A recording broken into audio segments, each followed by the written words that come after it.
Let's go straight to Ambassador John Bolton.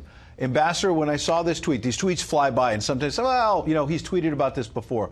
But when I saw the president say, there will never be a friendly solution to the North Korea problem if this continues, I stopped. Is that a big deal? Yes, absolutely. Look, this overhead, the satellite photography of these Chinese ships hooking up with North Korean ships transferring oil is a fire bell in the night. Forget the UN Security Council resolutions. This is China directly propping up the North Korean regime.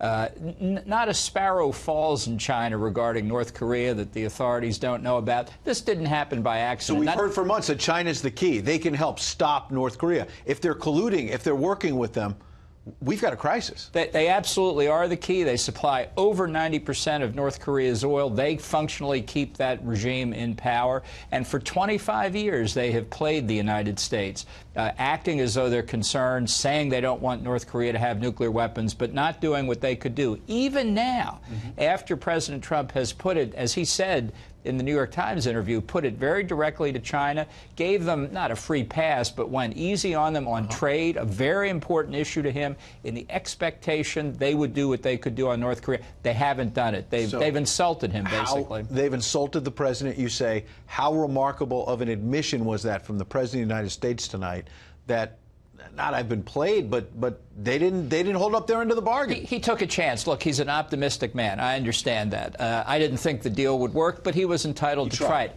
They screwed him. I mean, how many ways do you have to put it to get it to understand? He tried to work with them, and they haven't done it. So all this chatter about, well, we can have more sanctions, we can do this, we can do the other thing, we are running out of time.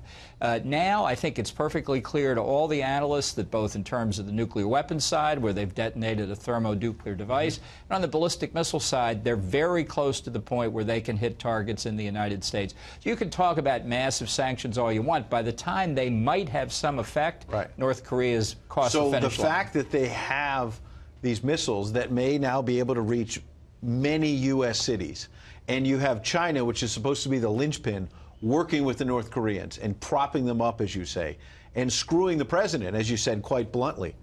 What the heck is next?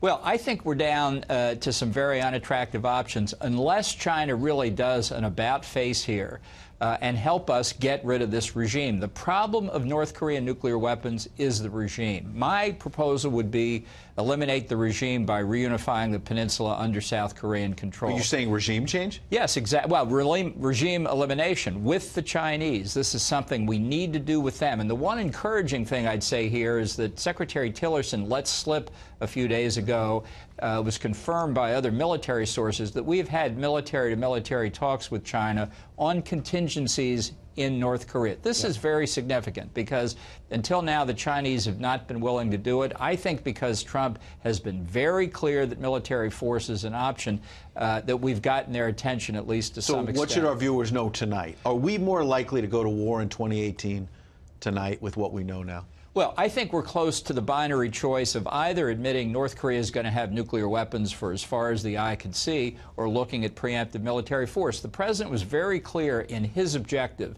in his September speech to the UN. He said denuclearization is the only way forward.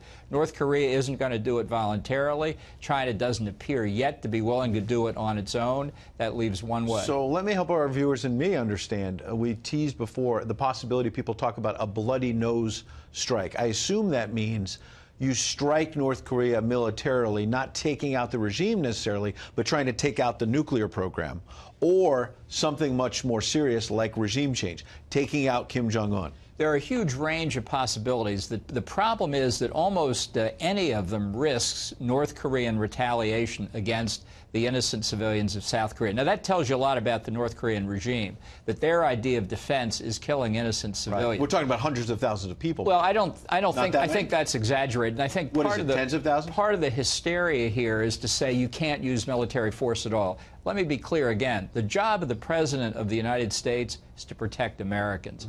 But if we decided to use military force, I do think we ought to take whatever steps we can to suppress the North Korean artillery, north of the DMZ and minimize the chances for a wider conflict. But what China needs to know, and what they may be appreciating, is that any military force against North Korea, even just its nuclear facilities, could collapse the regime. Wow. That's what we need to talk to China about. There's an easy way to do this and a hard way to do this. And the fact that China is not cooperating on the oil shipments... Not making it easy. Exactly. Ambassador Bolton, we appreciate your perspective tonight. Thank you, Ed.